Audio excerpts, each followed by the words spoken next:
Feito. Boa noite, pessoal. Boa noite. Boa noite. Vamos dar seguimento, então, à disciplina de automação 2. Hoje, mais especificamente, vendo a questão das grandezas elétricas e dos medidores. A gente, numa das aulas presenciais, a gente já começou a ver isso, certo? Mas hoje eu vou relembrar aquilo que foi visto nessa aula e vou dar os que faltaram para a gente encerrar essa parte toda hoje das grandezas e dos medidores e amanhã já entrar num novo conteúdo, certo?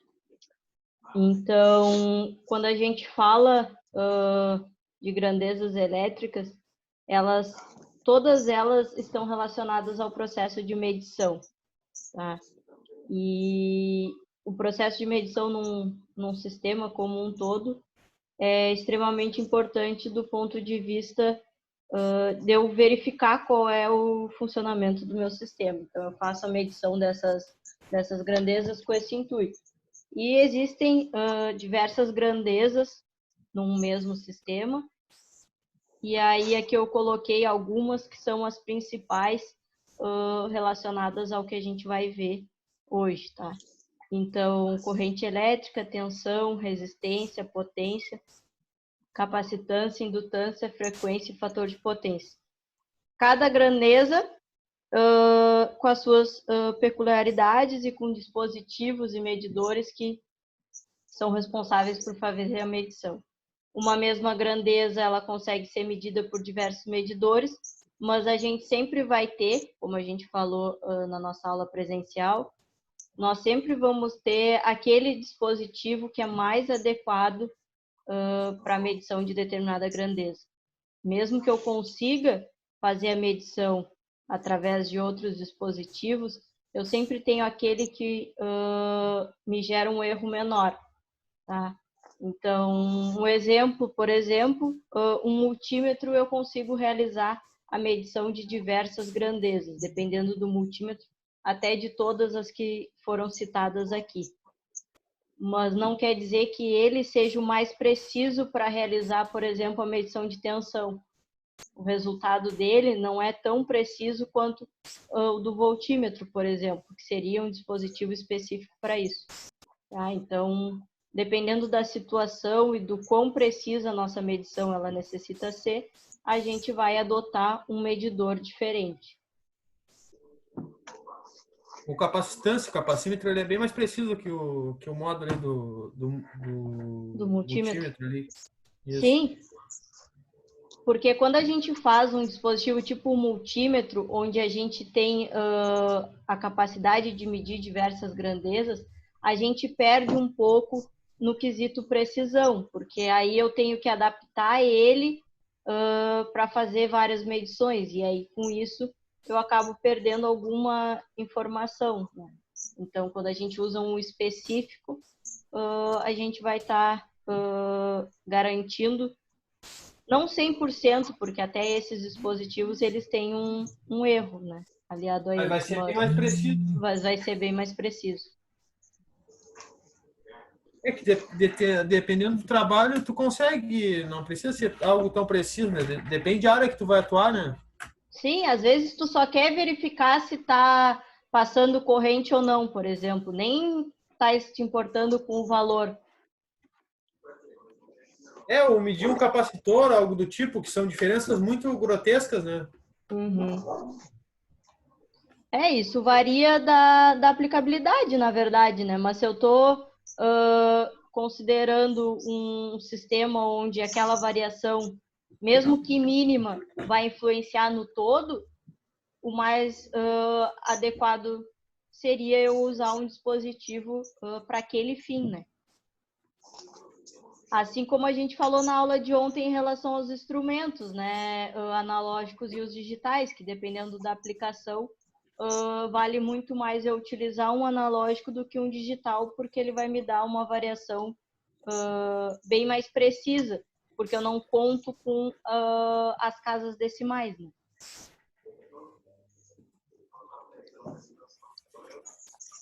Os instrumentos como um todo, a gente divide basicamente eles em instrumentos analógicos, que são os que fazem uso do ponteiro. Então, aqui tem um exemplo de um multímetro.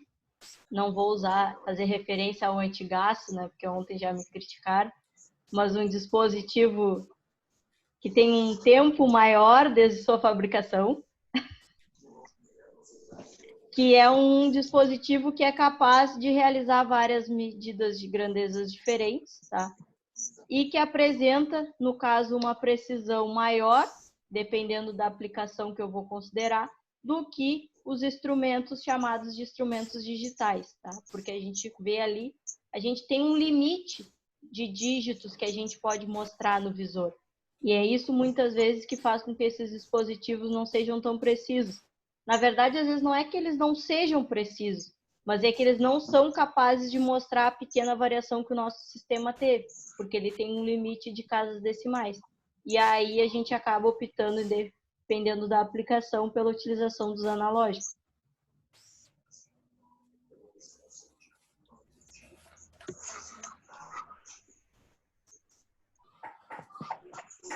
Então, aqui a gente já falou que dependendo do sistema, dependendo da variável, dependendo da necessidade que a gente tem, a gente vai ter que escolher qual o medidor que melhor vai se adequar àquele sistema, certo?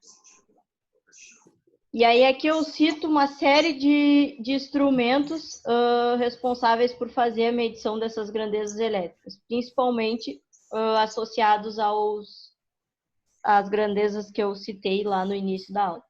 Então, galvanômetro, amperímetro, voltímetro, ohmímetro. Alguns deles a gente consegue até pelo nome já deduzir, certo? Que tipo de medição, mas a gente vai falar de forma resumida sobre cada um desses todos que eu elenquei aqui. Tá? A gente tinha visto até o vatímetro, se eu não me engano, então eu vou revisar essa parte, que eu não revisei na aula de ontem, deixei para fazer tudo junto hoje. E aí, depois do frequencímetro em diante, a gente já começa a ver conteúdo que a gente ainda não tinha visto, certo?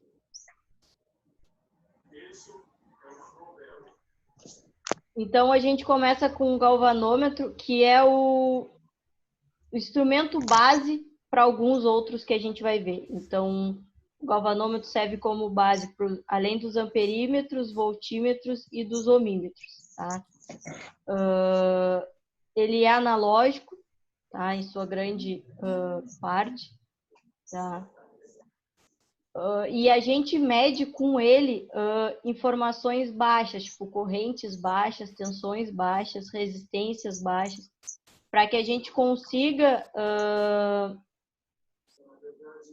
medir valores superiores, a gente vai ter que fazer o uso de resistores, associar resistores ao nosso sistema para deixar ele apto para fazer medições maiores. Tá?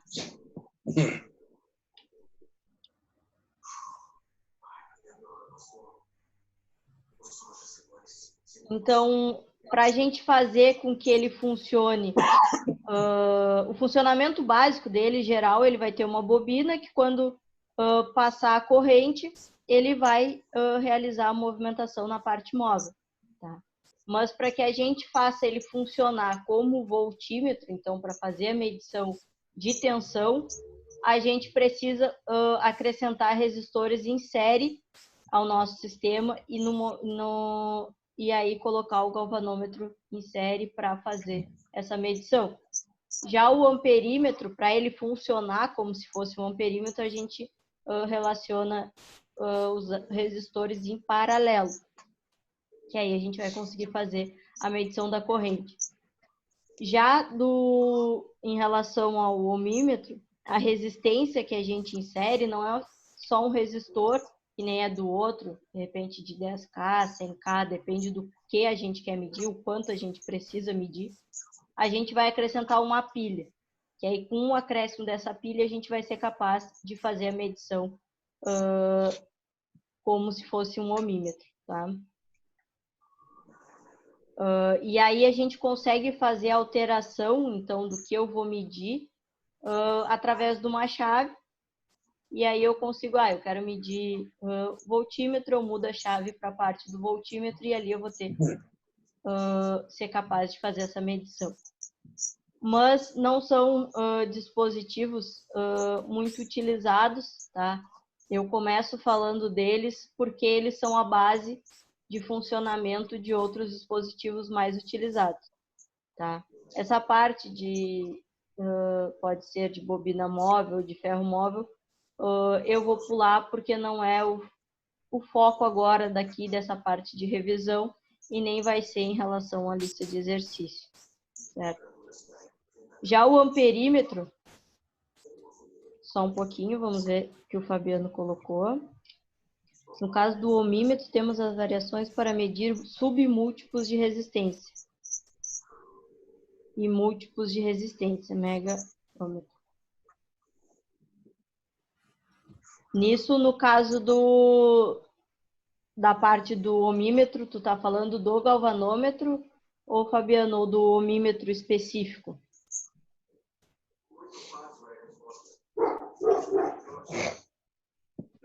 Vamos ver. Ele deve estar digitando.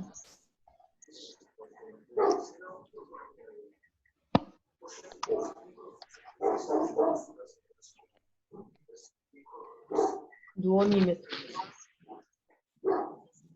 Sim, a gente tem geralmente essa variação, às vezes nem só no próprio ohmímetro, né? Em alguns dispositivos para fazer isso em relação... Alguns não é relacionados a isso, mas é relacionados ao quanto, o máximo que ele vai conseguir medir, né? Então, alguns tem que escalar, se eu quero medir até tanto, eu coloco tal escala, se eu quero medir até tanto, em tal escala. Mas no caso do ohmímetro, em particular, eu não sabia que eles eram vendidos separadamente. Eu achei que teria tudo junto, no caso, né? Que não teria um específico para medição de baixa resistência e outro para alta resistência. Eu trabalhei para medição de ohmímetro só usando dispositivos mais genéricos, então não sabia dessa peculiaridade.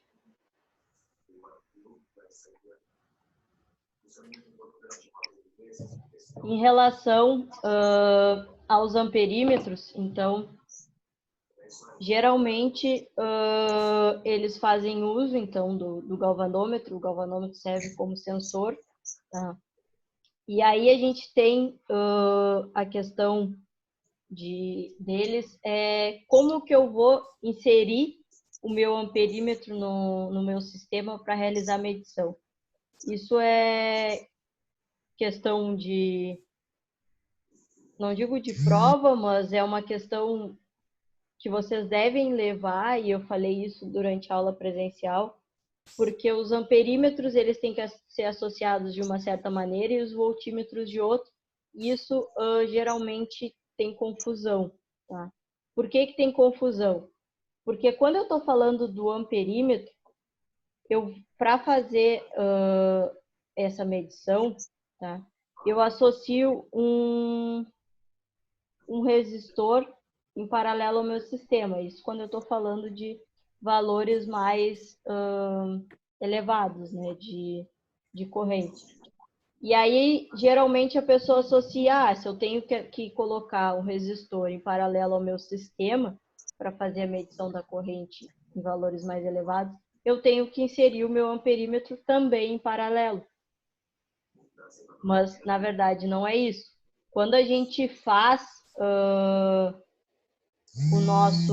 a nossa medição de corrente, a gente sempre vai inserir o amperímetro em série ao circuito, tá? Sempre naquele ramo que eu quero fazer a medição. Então, no caso dessa figura aqui, se eu quisesse inserir o meu amperímetro para fazer a medição, eu colocaria ele aqui, tá? Por quê? Porque eu tenho que inserir ele sempre em série ao meu sistema. Mas o o resistor que eu tenho que colocar no sistema, eu coloco em paralelo. Tá? E é sempre bom destacar que o amperímetro ele tem uma resistência interna.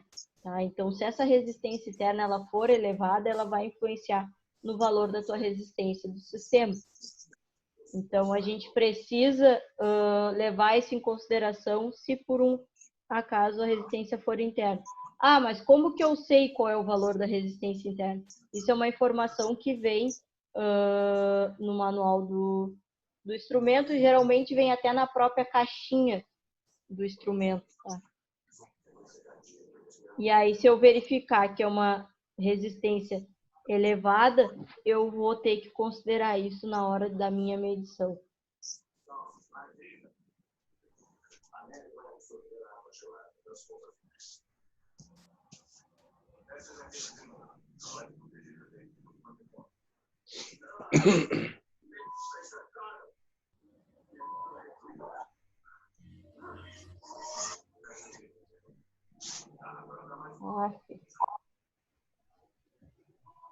Em relação ao voltímetro,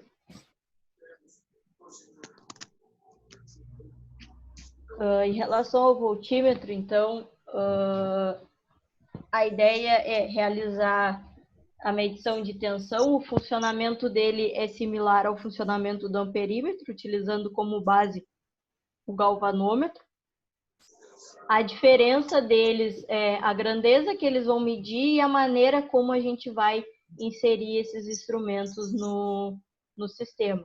Então, se no caso do amperímetro eu inseria ele em série ao sistema, o resistor, no caso do voltímetro eu vou inserir esse resistor, no caso do amperímetro a gente insere o resistor em paralelo ao sistema para fazer medições de correntes mais elevadas e o amperímetro em série. E no caso do voltímetro, a resistência que vai em série e o voltímetro vai em paralelo. Então, se eu não for fazer uma medição grande, uma informação grande que o meu dispositivo seja capaz de medir, eu esqueço a parte do resistor e levo em consideração só o processo de medição. Ou seja, amperímetro vai em série e o voltímetro vai em paralelo ao circuito que eu quero medir. Tá? Essa inserção de resistores, tanto no amperímetro quanto no voltímetro, eles permitem a ampliação do quanto eu vou conseguir medir, do meu fundo de escala. Tá? Então, se o máximo que o meu dispositivo é capaz de medir é 1K ampere e eu insiro o resistor, eu vou ampliar isso até em 10 vezes. Então, eu passaria a conseguir medir até 10K, certo? Então, isso a gente associa porque, às vezes, os dispositivos eles têm fundo de escala pequeno e aí a gente quer fazer uma grande medição. Então, a gente precisa fazer esse tipo de adaptação no sistema.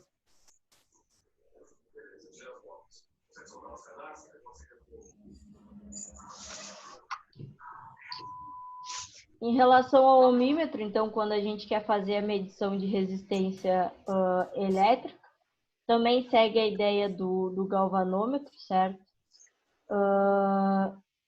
E aí, essa bateria que vai compor o ohmímetro, então ele envia uma corrente através do resistor a ser medido.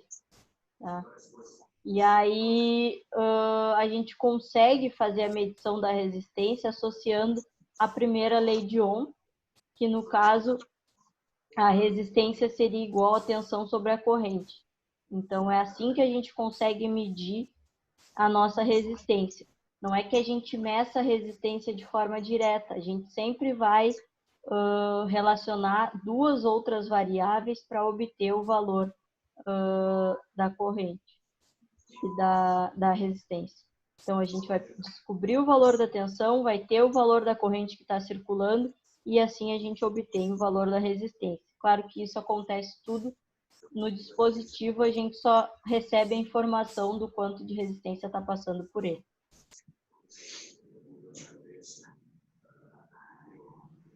E aí algumas coisas que a gente tem que considerar quando a gente vai ligar o ohmímetro no sistema, tá?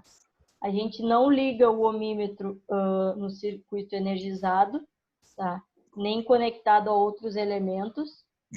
Precisa ser calibrado antes de ser utilizado, tá?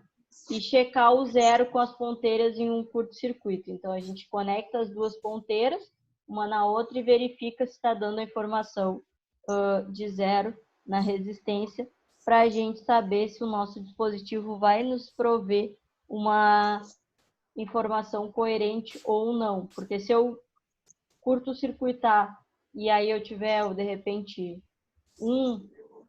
on, significa que a gente vai ter que considerar essa informação na hora de fazer a medição, porque ela está interferindo. Ou o mais adequado seria fazer a calibração, né? Mas nem sempre a gente faz essa calibração adequada. Depois a gente entra no multímetro. Eu acho que, de modo geral, ele é o mais utilizado, porque é muito mais prático eu ter um multímetro do que eu ter um medidor responsável por cada uma das grandezas. Então, como com o multímetro eu consigo gerar várias medições, é muito mais prático eu ter um deles do que algum outro dispositivo. Tá? Basicamente, a gente associa três grandes grandezas, que é tensão, corrente e resistência, e aí esse multímetro é capaz de medir essas três informações. Tá? Alguns multímetros têm uma série de outras, a gente comentou, não me lembro quem na aula tinha um multímetro que era capaz de medir uma série de outras variáveis, até frequência, se eu não me engano. Então, o multímetro é capaz de fazer prover, né, isso em relação aos outros que são específicos para cada uma das variáveis. Aqui só o exemplo do multímetro digital e do multímetro analógico, tá?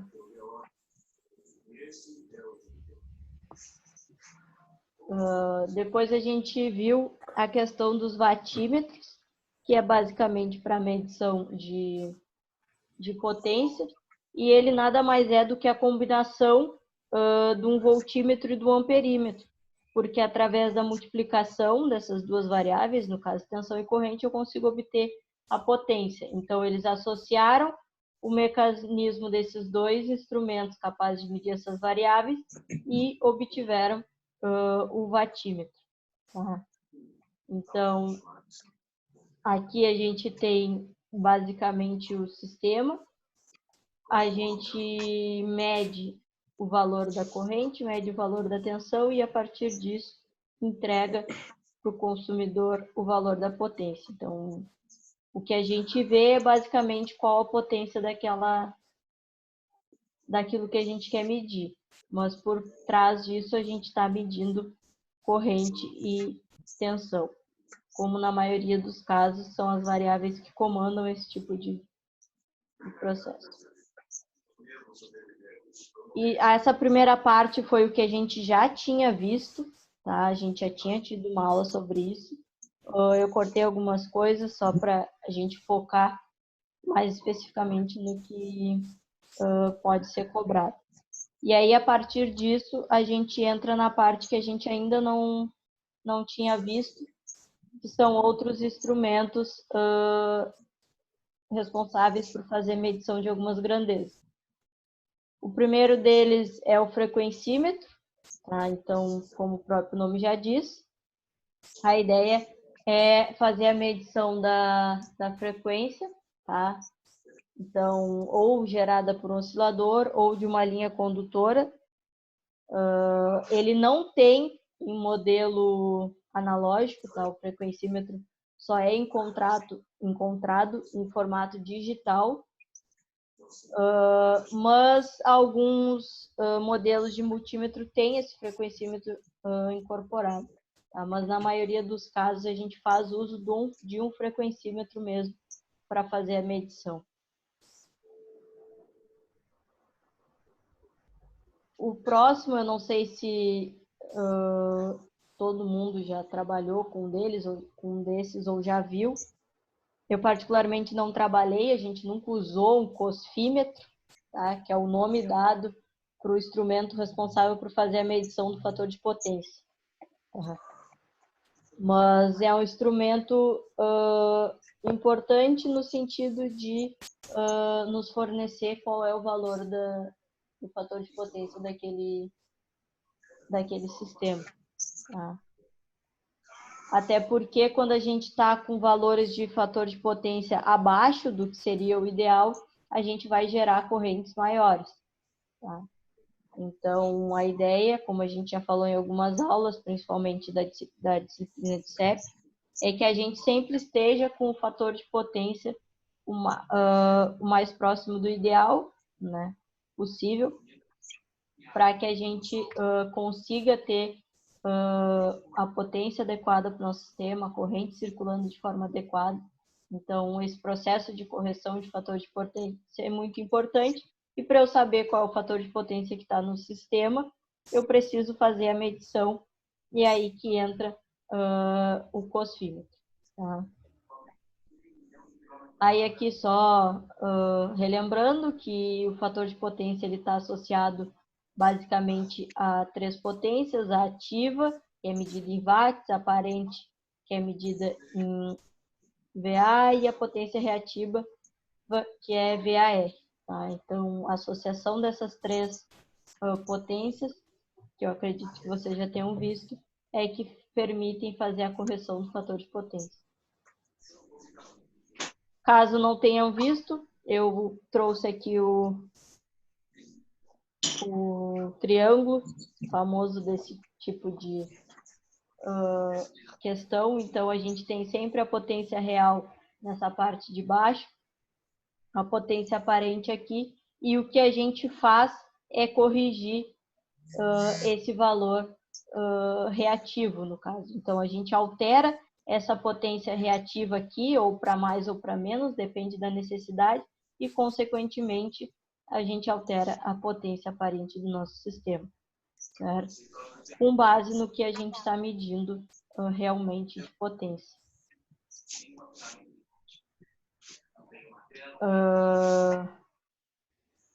Por definição, então, a potência ativa é o quanto eu vou conseguir produzir do trabalho em determinado período de tempo. Tá? Essa é a ideia e a definição dessa potência. Só que, como a gente tem elementos reativos na nossa carga, a gente acaba por alterar esse valor mesmo sem a gente querer que ele seja alterado, certo? Então, a gente corrige para que ele esteja o mais próximo do ideal possível. Aqui só a equação, uns colocam que é FP igual a P sobre S, outros colocam que é cosseno φ, mas cosseno φ é a mesma coisa que o fator de potência. Tá? A ideia é que a gente esteja sempre essa informação, nosso fator de potência igual a 1, que aí significa que tudo que eu estou enviando, toda a energia que eu estou fornecendo para o meu sistema, ele vai estar sendo consumido. Tá? Então, a ideia é sempre fazer essa correção e deixar esse valor o mais próximo de 1 possível, mas a gente sabe que isso nem sempre é possível, e aí tem alguns valores que são consideráveis. 0,93 é um valor bem aceitável nesse sentido, mas tem dispositivos que fornecem um fator de potência de 0,6, 0,7, e aí a gente tem que estar corrigindo essas informações.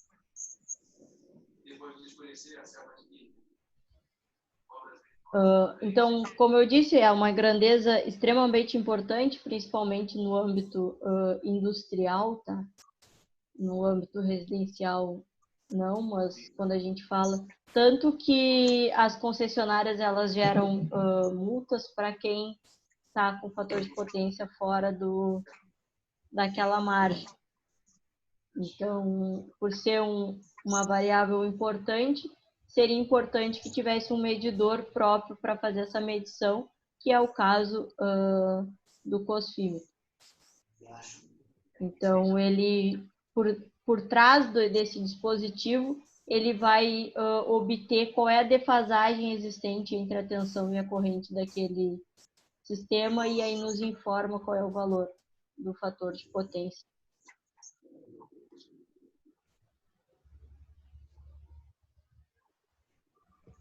O próximo é o capacímetro, a gente já falou dele como exemplo na aula, que a ideia é fazer a medição dos valores dos capacitores, tá? E esse sim a gente pode encontrar tanto na maneira analógica quanto na maneira digital. Tá? É importante que quando eu vou fazer a medição da capacitância de um determinado capacitor, eu descarregue ele, porque se ele tiver carregado, eu não vou conseguir obter a informação desejada. Então, eu preciso descarregar esse capacitor que eu vou fazer essa medição. E aí, como é que eu faço isso? Tá? Eu faço contato, uma chave de fenda, por exemplo, entre as duas pontas dele por alguns segundos e aí eu acabo fazendo essa descarga desse capacitor.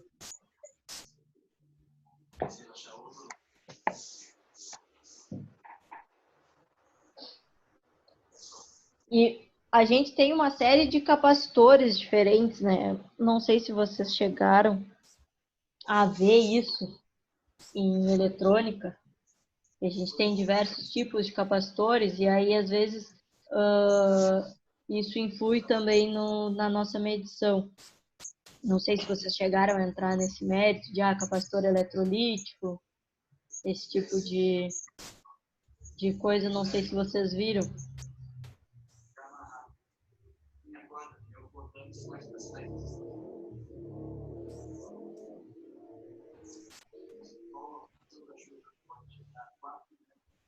Mas o Fabiano botou que sim. Então, tem que levar isso em consideração não só na hora de fazer a medição, mas principalmente na hora de ligar. O capacitor eletrolítico, por exemplo, é um capacitor que tem polaridade, então é importante fazer essa verificação. Tá? Na verdade, a polaridade é uma questão que a gente tem que considerar sempre, em qualquer coisa. Por exemplo, um exemplo prático disso, o meu vizinho chamou um cara para consertar o carro dele que estava em curto e o rapaz chegou para consertar e verificou que ele tinha ligado a bateria invertida. Então, essa questão de polaridade, ela influi no sistema como um todo, tá? Não é só a gente fala, mas imagina a vergonha do que ele passou em chamar e pagar para um cara vir aqui e o cara abrir o carro e verificar que a bateria dele estava ligada invertida. No caso do capacitor, se a gente liga um capacitor eletrolítico invertido, ele, além de ele derrete, né? E o cheiro não é nada agradável. Então, esse tipo de coisa a gente associa. Geralmente, quando a gente usa esses instrumentos e faz a medição, ele indica que a gente está com as ponteiras invertidas, né? Mas aí a gente só troca caso a gente não consiga identificar visualmente qual é a polaridade de cada lado. Similar ao capacímetro, só que para medição de indutores, a gente tem o indutímetro, tá? Como tudo relacionado à indutância, a gente associa basicamente a bobinas. Então, nesse caso, o indutor é construído como uma bobina de material condutor. Por exemplo, fio de cobre é o caso mais utilizado. Então, a gente consegue fazer com que isso flua pelas bobinas pela espira do nosso sistema e fazer a medição dessa variável. Tá? Geralmente, ele também tem a opção analógica, mas o mais utilizado nesse caso é o digital. Tá? Para mim, um dos dispositivos, quando a gente fala principalmente na parte de eletrônica, mais importante, assim, porque além dele conseguir nos fornecer uma série de informações, às vezes tem questões que a gente só consegue descobrir o erro, o problema, através da utilização de um osciloscópio. Tá? Então, a gente consegue medir desde tensões contínuas, alternadas, períodos, frequências, até a relação da defasagem com um grau de precisão muito grande. Então, como a gente estava falando ontem, que os instrumentos analógicos são muito mais precisos do que os digitais, determinadas situações, o osciloscópio ele é extremamente aconselhado por esse ponto. Tá? Através dele a gente consegue ver forma de onda, amplitude, em circuitos extremamente complexos. Então, para analisar algumas coisas é extremamente importante esse dispositivo. E às vezes não só para isso, mas para acompanhar ao longo do tempo qual é onde que eu tenho uma oscilação do meu sistema através das formas de ondas. Então eu deixo aquele dispositivo conectado ao sistema e aí eu consigo verificar ao longo do tempo. Tem osciloscópios modernos que são capazes de armazenar durante bastante tempo as informações. Então, são utilizados para esse tipo de situação. Aqui é um exemplo de um osciloscópio, então a forma de onda, eu consigo comparar as formas de onda de entrada, de saída, de algum instrumento específico, tudo a partir da utilização do osciloscópio. Então, dependendo do que eu preciso, não sei se todos já utilizaram, era uma coisa que eu achava bem importante até ser trabalhada. Eu trabalhei bastante com osciloscópio durante o curso, por causa disso, porque ele consegue nos prover uma série de informações que outros dispositivos não conseguem.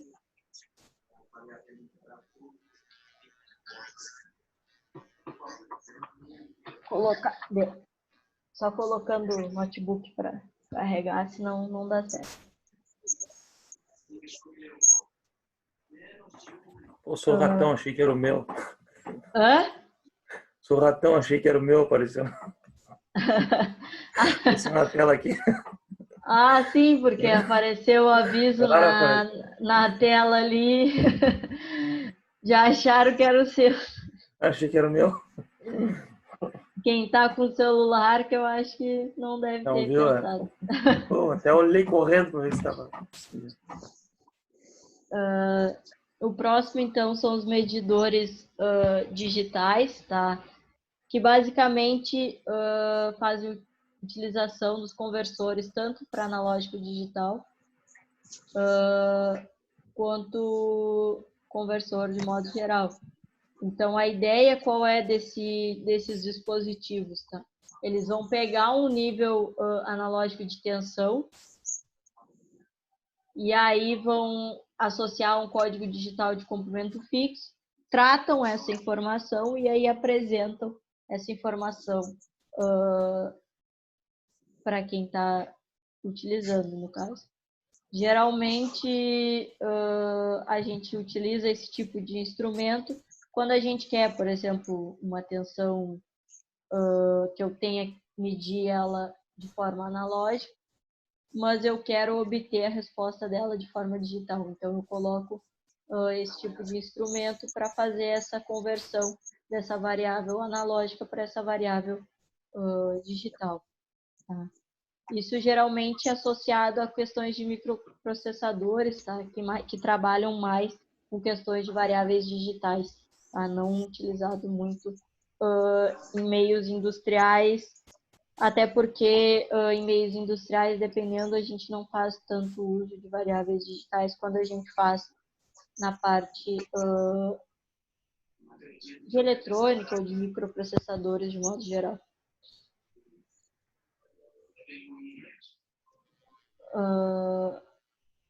O próximo, então, é o termômetro, tá? Que a ideia dele é simples, é fazer a medição da resistência do terra.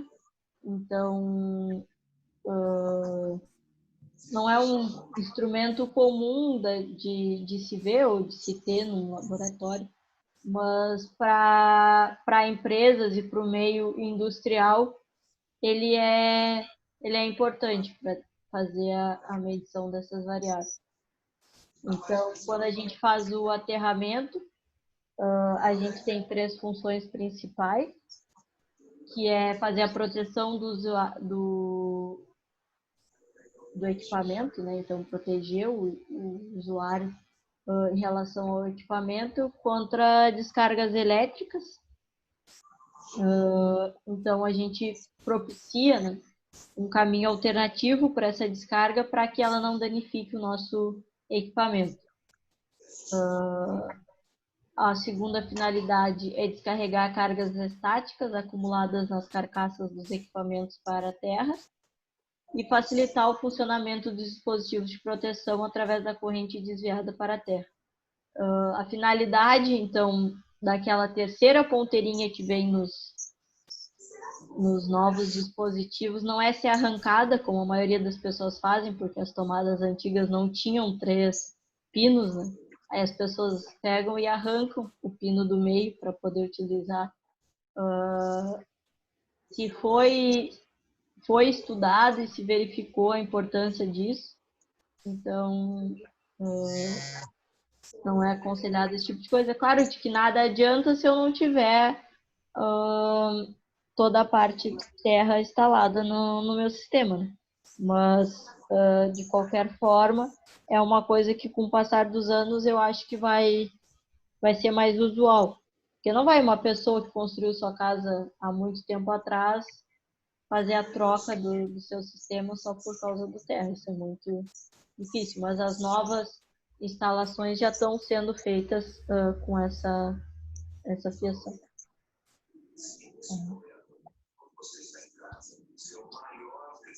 A telinha que vocês mais gostam de ver.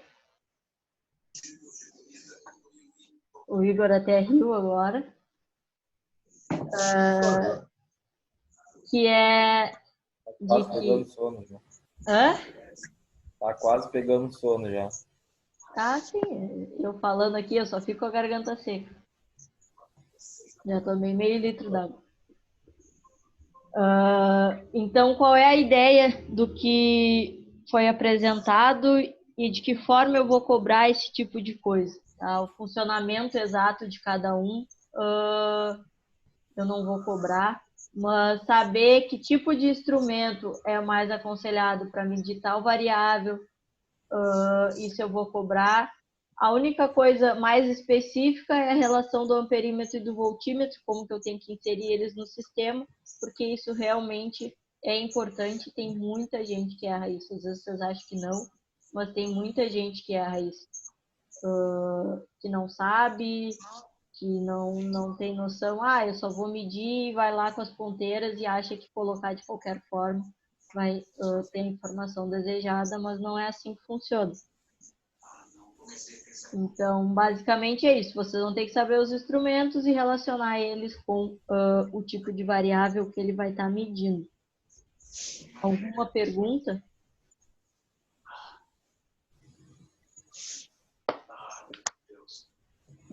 Professor, Oi?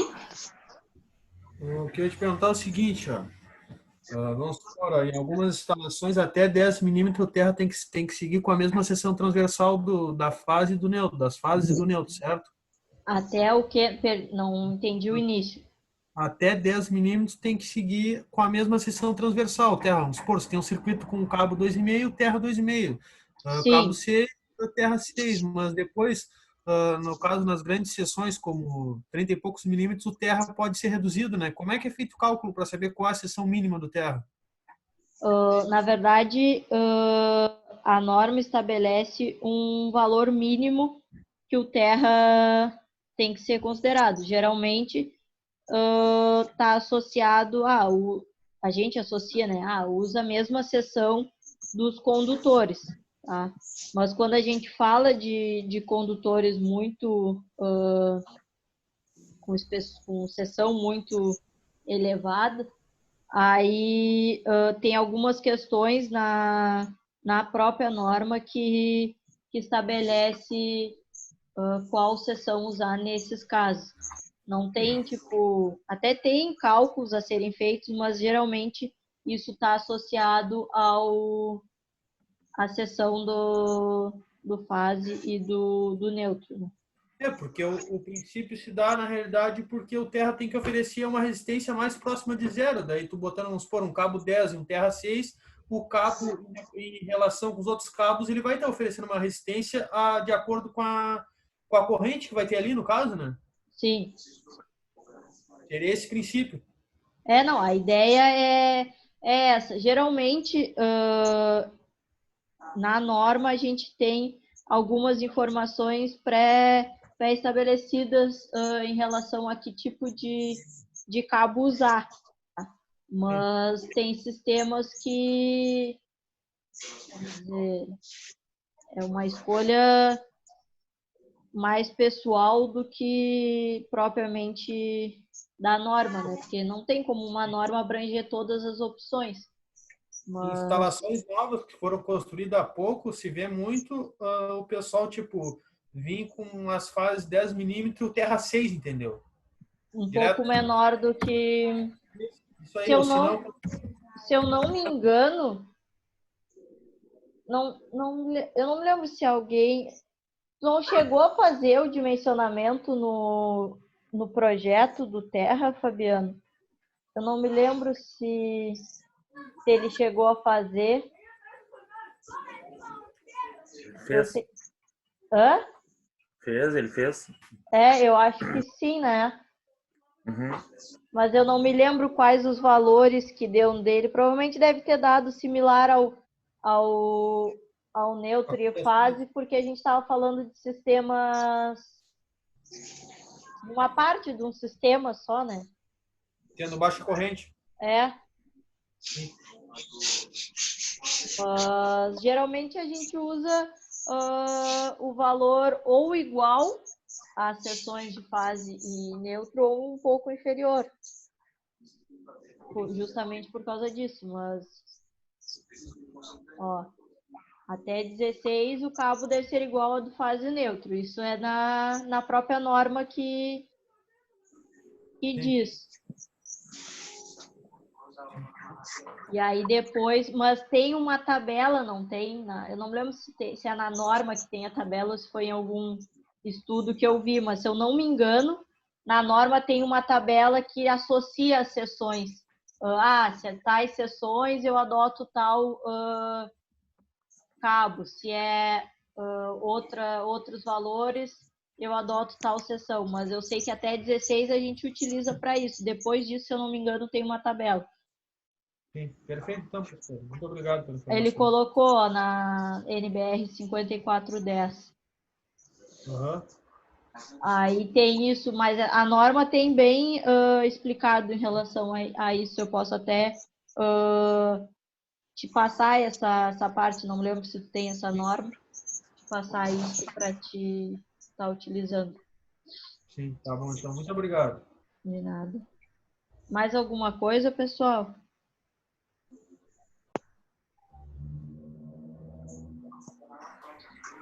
Se não tem, ficamos por aqui.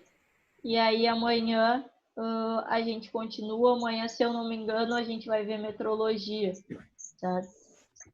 Então, até amanhã. Bom final de noite para vocês e bom serviço amanhã. Obrigado, Obrigado. professora. Deu bom. Eu. Obrigado pra senhora, obrigado por tudo. É gurizada, um Fardado. abraço. Nossa, fardadito, Rodrigo? Ah, cheguei agora há pouco, cara. Correria aí.